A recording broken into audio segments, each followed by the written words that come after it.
నా మిత్రుడు నిన్న ఒక కోరిక కోరారు. ఏమయ్యా కోటేశ్వరరావు, పద్మావతీదేవి ఆయన భార్య అంటారు, బానే ఉంది. బీబీ నాంచారి శ్రీ వెంకటేశ్వరుడి భార్య అని చెప్తుంటారు. మహమ్మదీయ కుటుంబంలో పుట్టినటువంటి వనిత వెంకటేశ్వర స్వామి వారికి భార్యలా అయింది. ఎక్కడుంది, ఏ ప్రమాణాన్ని ఆధారం చేసుకుని బీబీ నాంచారి ఆయన భార్య అని చెప్తున్నారు? 4 మాటలు నీకేమైనా తెలిస్తే చెప్తావా అన్నారు. నేను ఒక విషయాన్ని అందుకని ప్రస్తావన చేయవలసి వచ్చింది. తిరునారాయణపురం అని కింద నారాయణపురంలో వెంకటేశ్వర స్వామి వారికి పెద్ద దేవాలయం ఉండేది. అందులో ఆ తిరునారాయణపురంలో ఉండేటటువంటి వెంకటేశ్వర స్వామి వారి ఉత్సవ విగ్రహానికి సంపత్ కుమారుడు అని పేరైంది. ఢిల్లీ సుల్తాన్ గారు తిరుమల క్షేత్రానికి దండయాత్రకు వచ్చారు. ఓరుగల్లు దాటిపోయి ఇటువైపుగా దండయాత్రకు వచ్చినప్పుడు ఆయనకి ఎందుకు ముచ్చట కలిగిందో, స్వామి ప్రేరణ ఏం కలిగిందో, దేవాలయంలో ఉన్నటువంటి స్వామివారి ఉత్సవ విగ్రహాన్ని ఢిల్లీ పట్టుకెళ్ళిపోతే అది అంతఃపురానికి వెళ్ళిపోయి అంతఃపురంలో పెట్టారు.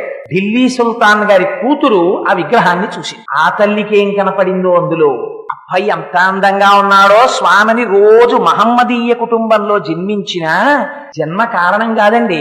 ఏమో ఒక్కొక్కసారి ఉంటారు, ఎవరిని పడితే వారిని కేవలం జన్మ చేత మతం చేత మనం నిర్ణయించలేము. అదిగో ఆనాడు ఆ ఢిల్లీ సుల్తాన్ గారి కుమార్తె అయినటువంటి బీబీ, ఆవిడ మోహించింది స్వామిని చూసి. ఆయనని తన భర్తగా భావించి సేవలు చేసింది. భగవద్ రామానుజులకి తెలిసింది తిరునారాయణపురంలో ఉండవలసినటువంటి ఉత్సవమూర్తి ఢిల్లీ సుల్తాన్ దగ్గర ఉండిపోయారు. ఢిల్లీ వెళ్లి ఆయన సుల్తాన్ గారిని మెప్పించి ఆ ఉత్సవమూర్తిని తీసుకొచ్చేశారు. ఆ స్వామిని విడిచిపెట్టి ఉండలేకపోయింది ఆయన కుమార్తె. ఆవిడ కూడా వచ్చేసిన తర్వాత ఆలయంలో స్వామికి ప్రతిష్ఠ అయిపోతే స్వామి ఇంకా బయటికి రాడు. స్వామికి ప్రతిష్ఠ అయితే ఆవిడ ఏడ్చింది. నేను మహమ్మదీయ కుటుంబంలో పుట్టిన స్వామి పట్ల అపారమైన వ్యామోహం పెంచుకున్నాను, ఆయన్ని చూడకుండా ఉండలేను అని అడిగింది. రామానుజుల హృదయం కరిగిపోయి అమ్మ నీకే నిబంధన అడ్డురాదు, భక్తి ప్రధానం, వెళ్లి దర్శనం చేయమన్నారు. ఎవ్వరికీ దక్కని అదృష్టం ఆ రోజున ఏమైందో తెలుసా అండి?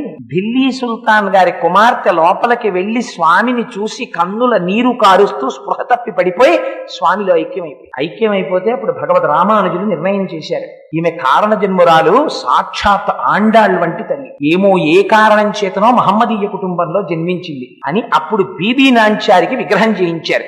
ఆ విగ్రహం ఇప్పటికీ ఎక్కడుందో తెలుసా అండి? ఆ విగ్రహాన్ని రామానుజాచార్యుల వారికి శ్రీరంగంలో ఉన్న శ్రీరంగనాథుడు అంటే చాలా ఇష్టం.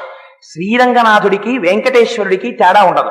అందుకని శ్రీరంగనాథుడి పాదాల చెంత బీబీ నాంచారిని ప్రతిష్ఠ చేశారు. ఇది ఇప్పటికీ శ్రీరంగం వెడితే బీబీ నాంచారి విగ్రహం ఏదంటే చూపిస్తారు, పాదాల దగ్గర ఉంటుంది. అందుకని ఒక మహమ్మదీయ కుటుంబంలో జన్మించి వెంకటేశ్వరుడి యొక్క పత్నీత్వాన్ని పొందినటువంటి మహాదృష్టాన్ని పొందినటువంటి తల్లి బీబీ నాంచారి.